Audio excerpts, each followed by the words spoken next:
je voudrais reprendre cette vidéo de cet après-midi, mais avant tout, souhaiter un bon vendredi saint à tout un chacun, une bonne préparation aux fêtes pascales et bien évidemment revenir sur ce sujet qui depuis un certain temps circule sur la toile et cause pas mal de conflits, de doutes aussi dans le cœur des uns et des autres.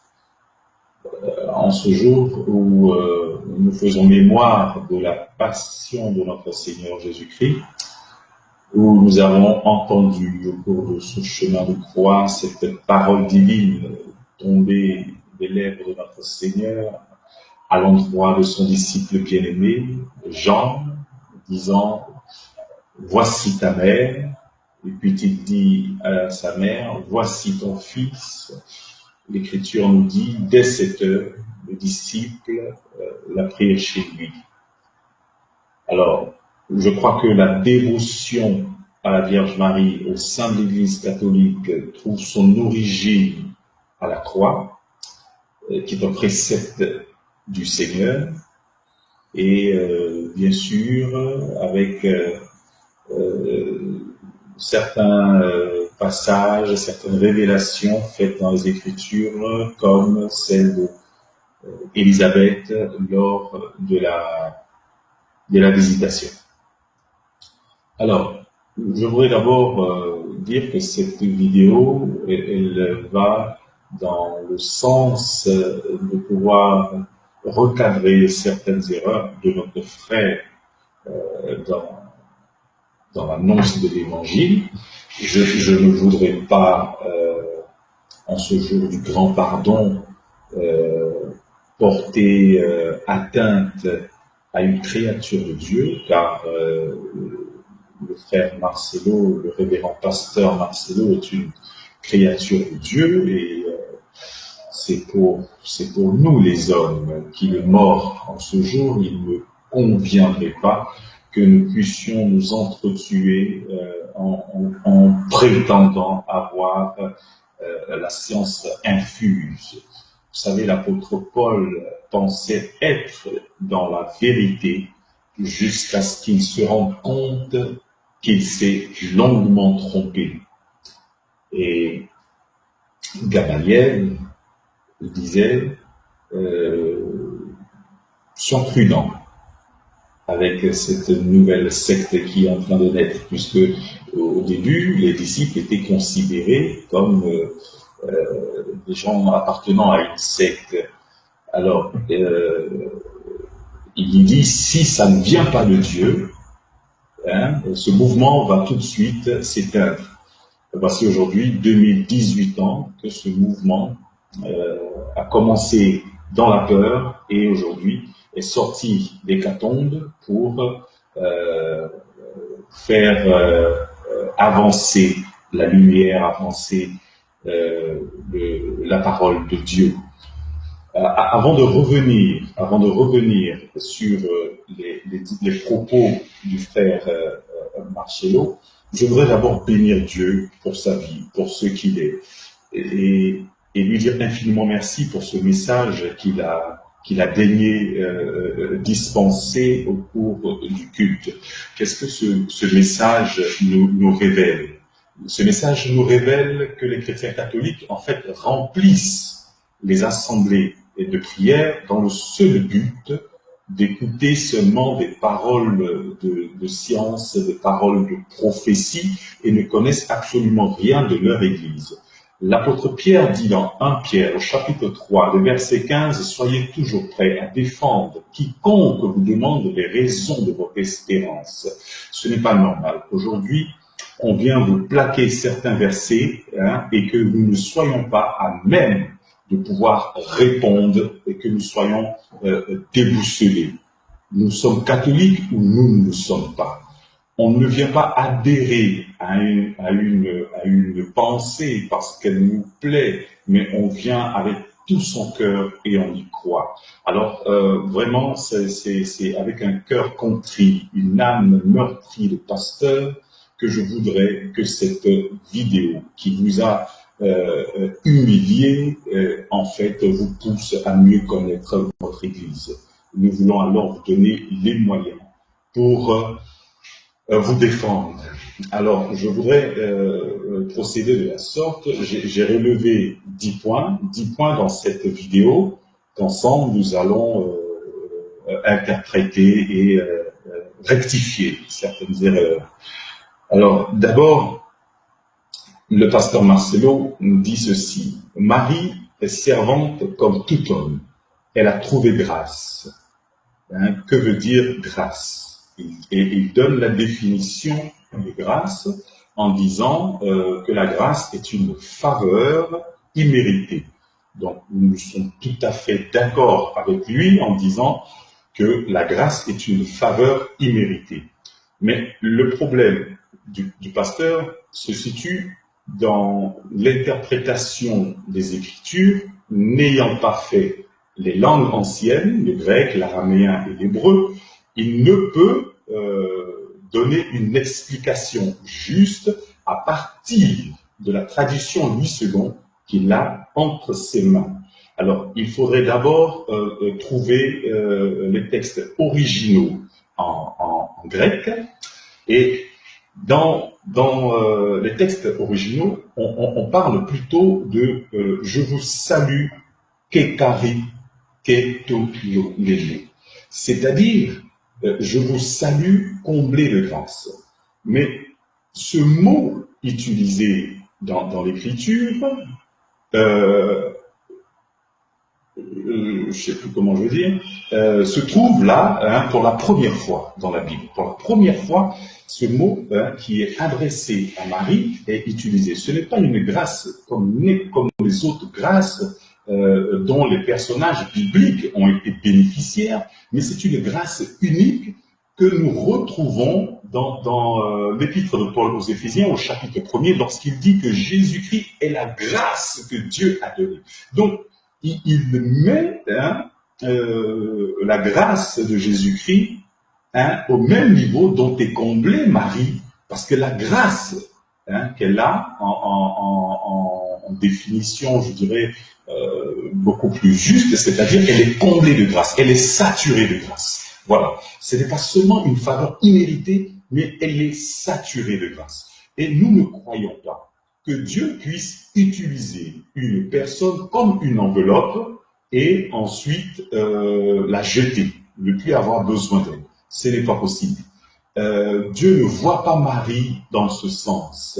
Dieu voit Marie plutôt comme cette personne à travers qui il s'est servi pour venir sauver le monde. Alors, nous devons nous approcher de Marie avec beaucoup de simplicité. Voilà, avec beaucoup de simplicité pour ne pas être un peu trop prétentieux.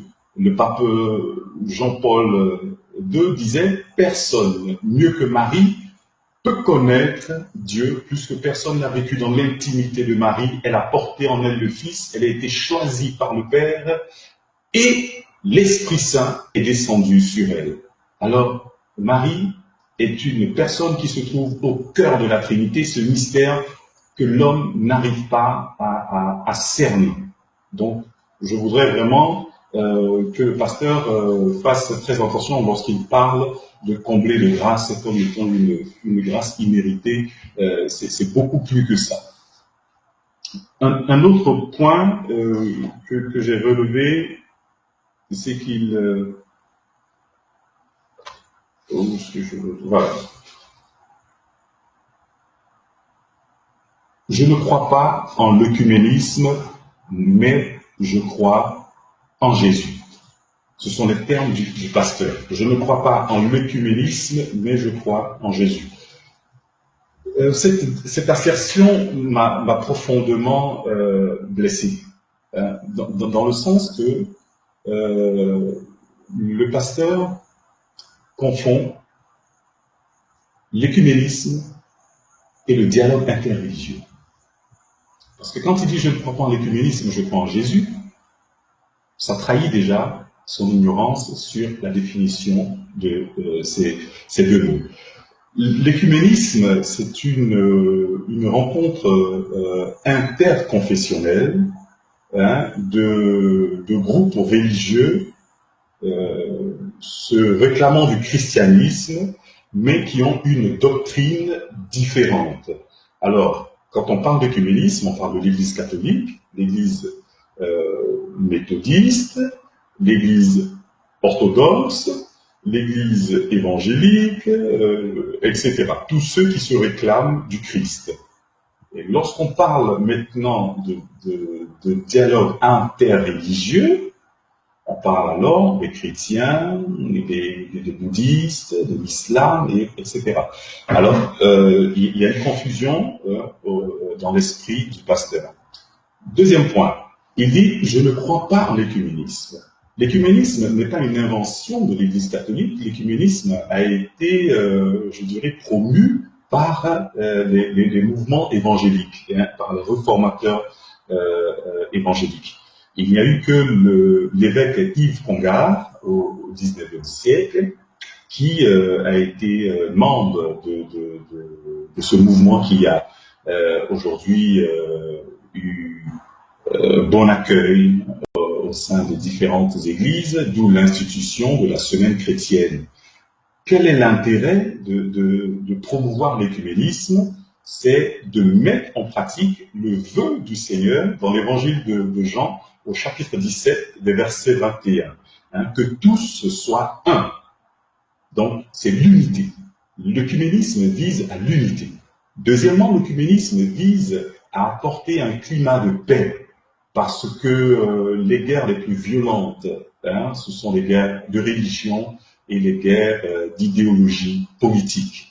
Alors, nous voulons qu'il y ait l'écuménisme pour apporter le calme dans la cité, le calme dans le monde entier. Ceux qui ont promu l'écuménisme, les piliers de l'écuménisme, ont tous eu un prix Nobel de la paix. Alors, lorsque le pasteur dit qu'il est contre l'écuménisme, vraiment j'ai un peu de doute sur la qualité de l'évangile qu'il donne et qu'il distille à ses fidèles. Un autre point. Jésus est le seul chemin par qui tout homme doit passer. Bien sûr que Jésus est le seul chemin. L'Église catholique ne dit pas autre chose que ce que l'apôtre Paul dit dans 1 Timothée 3, chapitre 15. Il est le médiateur entre Dieu et les hommes. Et ce que l'Église catholique dit, c'est que en passant par Marie, elle fait la médiation entre Jésus et les hommes. Et Jésus, lui, fait la médiation entre les hommes et Dieu. Marie est le trait d'union entre Jésus et les hommes. Mais nous passons par Jésus pour obtenir les grâces. Et même lorsque nous avons recours au suffrage de Marie, nous obtenons les grâces par la volonté de Jésus. L'Église catholique, alors le catholique, c'est l'être qui se sent indigne de s'approcher de Dieu 3 fois saint et qui préfère passer par Marie, qui a été bénéficiaire de cette grâce imméritée, comme il le dit, pour obtenir des grâces auprès de Dieu. Alors, je ne crois pas, je ne suis jamais venu dans l'église du pasteur Marcello, mais je ne crois pas que ses fidèles aient accès à lui directement et qu'il n'y ait pas un protocole, ce qui ne voudrait pas dire qu'il est un gourou. Donc, il ne faudrait pas jouer avec les mots pour influencer les fidèles. Donc, il faut qu'il puisse rectifier cela. Une autre erreur que le pasteur fait, c'est qu'il s'oppose à la prière de l'Ave Maria. s'oppose à la prière de l'Ave Maria en ce sens, c'est qu'il dit un ange ne peut pas venir dire « Priez pour nous pauvres pécheurs ». Alors, encore une autre erreur de la part de notre frère dans le Seigneur. L'Ave Maria, donc la prière angélique, comme on l'appelle, est constituée de deux parties. La première partie est scripturaire, donc tirée des Écritures saintes. La deuxième partie est ecclésiale, donc elle provient de l'Église qui l'a rédigée. La première partie, il y a des salutations et des implorations. Les salutations, d'abord la salutation de l'ange. Hein, je te salue, comblé de grâce.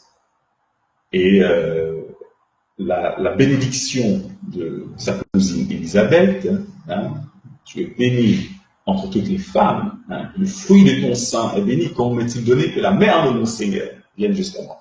Voici une des paroles, une des déclarations de l'Écriture qui a permis de développer le culte marial.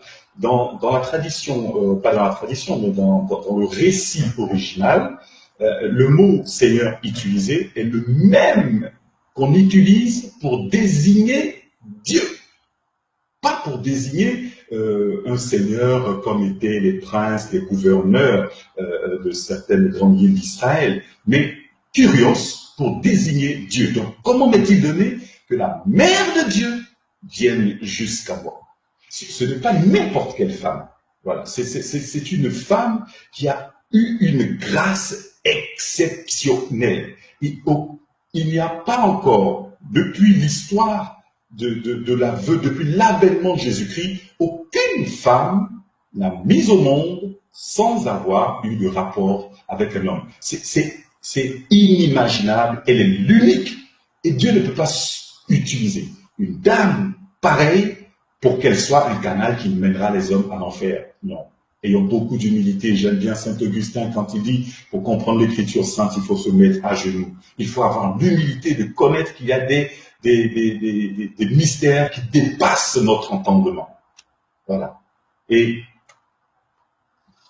je voudrais poursuivre, si vous permettez, quels sont les que j'ai notés. Alors voilà. À un moment donné dans la vidéo, je regarde et il est dans une sainte colère, en guillemets, où il se frappe la poitrine en disant « Je suis le sceptre, je suis le sceptre, je suis le sceptre ». Alors, en psychologie, juste une petite parenthèse, ce geste qu'il fait au cours de la vidéo traduit en réalité ce qu'il voudrait être, ce qu'il voudrait faire, ce qu'il voudrait véhiculer à travers ce message. Ce n'est pas attirer les hommes vers Jésus, mais c'est attirer les hommes vers lui, vers son Église. L'Église catholique ne cherche pas à faire de la publicité, à faire de la propagande. L'Église catholique ne cherche pas à dénigrer une autre Église. Non. L'Église catholique cherche plutôt à ce que les hommes puissent s'unir les uns les autres et faire avancer. Se frapper la poitrine n'est pas le propre du catholique. C'est plutôt l'abaissement. Nous ne sommes pas le sceptre. Ensuite, il dit, il est interdit de prier les morts. Alors, moi je me demande, quel évangile le pasteur prêche? Parce que nous, dans l'Église catholique, nous prêchons un évangile de la vie. Le Seigneur dira dans Jean au chapitre 11, au cours de la résurrection de Lazare, devant la sœur de Marthe, celui qui croit en moi, même s'il meurt, il vivra. Donc l'Église catholique n'annonce pas un règne qui finit après la vie sur terre, mais l'Église catholique annonce l'évangile de la vie, la plénitude de la vie. Pour nous, la vie ne s'arrête pas avec le séjour sur la terre, mais commence. Comme dit Sainte Thérèse de l'Enfant Jésus, je ne meurs pas, mais j'entre dans la vie. Donc, Marie n'est pas morte. Nous ne prions pas les morts, nous prions les vivants. Et c'est pourquoi le Seigneur, dans cette apparition du Tabor, dans la transfiguration, il va apparaître avec Élie et Moïse. Ils ne sont pas morts, ils sont dans la vie. Ceux qui ont mis leur confiance en Dieu ne meurent pas. Nous sommes appelés à vivre éternellement parce que nous avons cru en Jésus-Christ, Maître et Seigneur de la vie, et personne de mieux que Marie a mis sa confiance en Dieu, car elle dit qu'il m'advienne selon ta parole. Elle fait la volonté de Dieu, elle vit de la parole de Dieu, et Saint Augustin dira, Marie a d'abord enfanté Jésus-Christ dans son cœur, avant de l'enfanter dans sa chair. C'est-à-dire, elle a d'abord aimé, désiré être le tabernacle vivant de Dieu, et Dieu a exaucé son désir, par pure humilité, par pure grâce. Donc, je ne pense pas que cette femme soit un personnage quelconque dans l'Écriture sainte, mais, comme dit les pères de l'Église, après Dieu, Marie est la créature la plus élevée, au-dessus des anges et au-dessus des hommes. Donc, il y avait ce point que je voulais relever pour dire que Marie n'est pas morte. Pour nous, elle n'est pas morte. Elle est dans la gloire. Elle est dans la gloire de Dieu. Septième point. Alors là, je voudrais vraiment que vous puissiez prendre un petit papier et puis écrire ce que je vais vous dire sur l'Assomption de Marie. Il dit, nulle part il est écrit que Marie a été élevée au ciel. Nulle part il est écrit Assomption dans la Bible. Eh bien, mes frères et sœurs catholiques, soyez fiers d'être catholiques. Cette réponse à cette assertion du pasteur, c'est lui-même qui la donne. Je vous invite après à vous rendre sur le réseau social YouTube, et vous allez taper ceci. Ce que j'ai noté, voilà. Vous tapez Dieu est un façon numérique. Et puis vous mettez Marcello Tunazzi. Alors, le pasteur lui-même donne la réponse à cette accusation qu'il lance à l'Église catholique. Il dit, nulle part il est écrit que le mot Assomption figure dans la Bible. Dans ce lien que je viens de vous donner verbalement, je vais vous dire ce que le pasteur dit. Il faisait une conférence sur la Trinité, sur la Sainte Trinité. Alors, voici ce qu'il dit. Nous devons vous armer. Donc, il s'adresse à ses fidèles. Nous devons vous armer par rapport aux détracteurs. Il y a des gens qui disent que la Trinité n'existe pas. C'est vrai, le mot n'est pas dans la Bible. Fin des citations. Alors, le pasteur Marcello veut défendre une thèse sur la Trinité. Parce qu'effectivement, c'est un mot qui n'est pas biblique. Mais il dit, la Trinité existe. Ce n'est pas biblique, mais ça existe.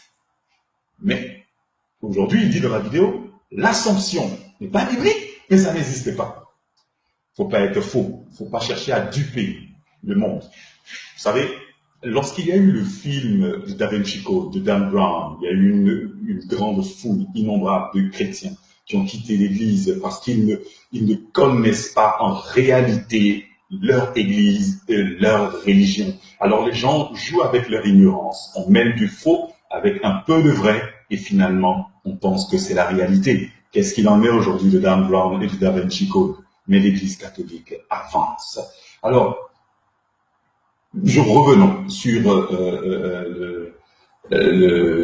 la thèse du pasteur Marcello sur l'explication qu'il donne de la Trinité, parce qu'il dit qu'elle n'existe pas, mais elle n'est pas biblique, mais elle existe.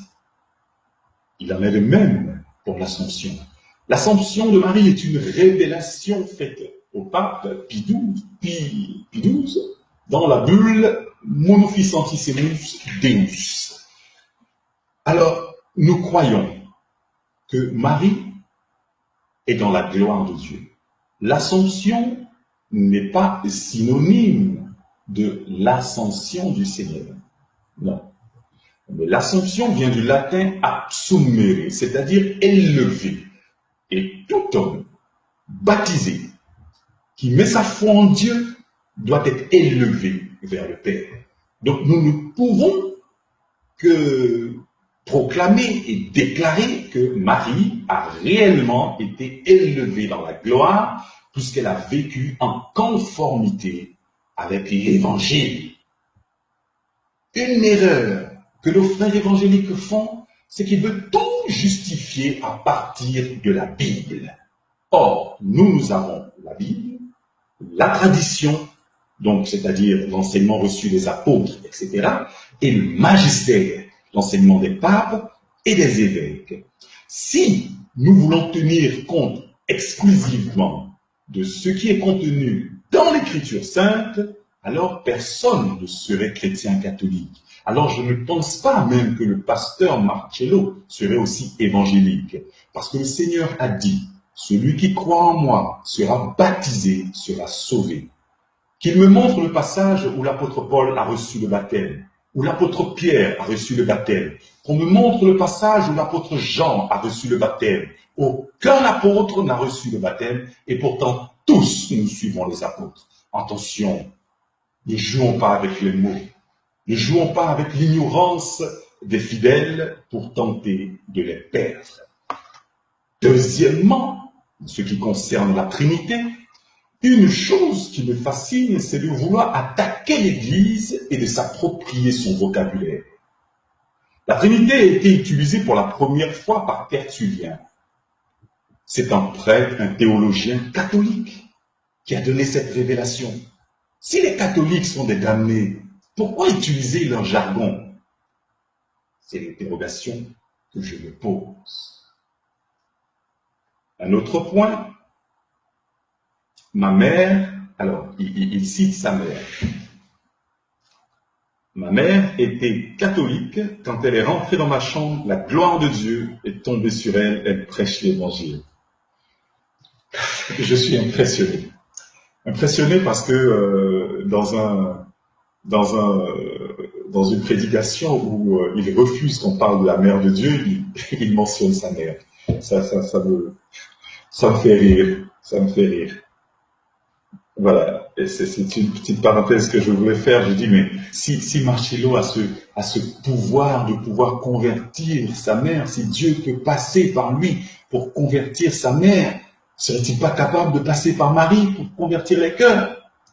Il faut que nous nous posions cette question. Il faut que nous nous posions cette question.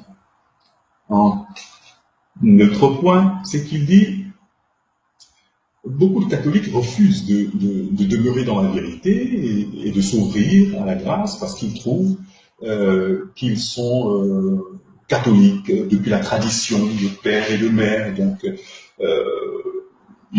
c'est leur église depuis leur enfance. Voilà. Alors, il dit non, mais ça c'est l'église de l'enfance. Alors, quand tu grandis, il faut quitter, il faut plus être dans les choses de l'enfance.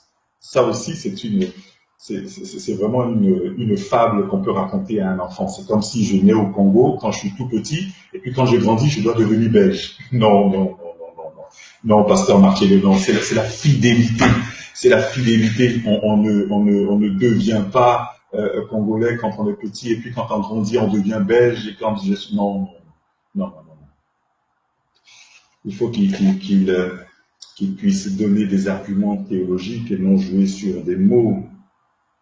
Vous savez, Voltaire, le célébrissime écrivain français, dont plusieurs d'entre vous ont lu les livres les plus merveilleux qu'il a eu à produire, tels Zadig, Candide, ce sont des livres encore qui restent imprimés dans nos cœurs, dans nos mémoires, qui nous séduisent. Voltaire était un virulent ennemi de l'Église et de l'Écriture sainte. Il disait, je vous donne un siècle pour que cette Église disparaisse, un siècle pour que ce livre soit jeté dans les fournaises. Frères et sœurs, aujourd'hui, même en France, il est difficile d'avoir un livre de Voltaire, il est plus facile d'avoir une Bible. Et aujourd'hui, l'Église catholique continue d'annoncer l'Évangile. Avec toute la charité de mon cœur, je voudrais même donner 200, 300 ans au pasteur Marcello. Mais comme tout homme est fait de chair et est appelé à mourir, je ne suis pas sûr qu'après avoir vécu 200 ans, l'Église dans laquelle il prêche demeurera toujours. Par contre, je suis sûr que dans 3000 ans, dans 4000 ans, dans 5000 ans, l'Église du Seigneur, la Sainte Église catholique, demeurera toujours. Car je crois en l'Église une, sainte, catholique et apostolique. Un autre point, c'est qu'il dit tu es un païen. Quand tu es catholique, tu es un païen. Quand tu es catholique, tu es un païen. Voilà, ça aussi, ça me fait beaucoup rire. Mais je veux poser un peu une question à l'obédiateur de l'Église catholique. Est-ce qu'il revient à un païen de définir la date de Pâques des chrétiens? Est-ce que ce sont les païens qui doivent dire quand est-ce que les chrétiens doivent jubiler la résurrection du Seigneur? Et pourtant, depuis l'existence de l'Église, depuis la Pâque du Seigneur, il revient chaque année à ma belle et admirable Église de définir la date de Pâques. Et c'est lorsque nous, catholiques, avons décidé de la date de Pâques que tout le monde célèbre la Pâque. Et nous avons décidé que cette année, la Pâque aura lieu le 1er. Et le Père et le frère Marcello va célébrer la Pâque le 1er. Nous avons déjà donné la date de 2019. Elle aura lieu le 21 avril. En 2020, elle aura lieu le 12 avril. Voilà. Notre Église détient les mystères de la vie. Frères et sœurs, soyez heureux, fiers d'être chrétiens catholiques, que Dieu nous prenne en grâce et qu'il nous bénisse.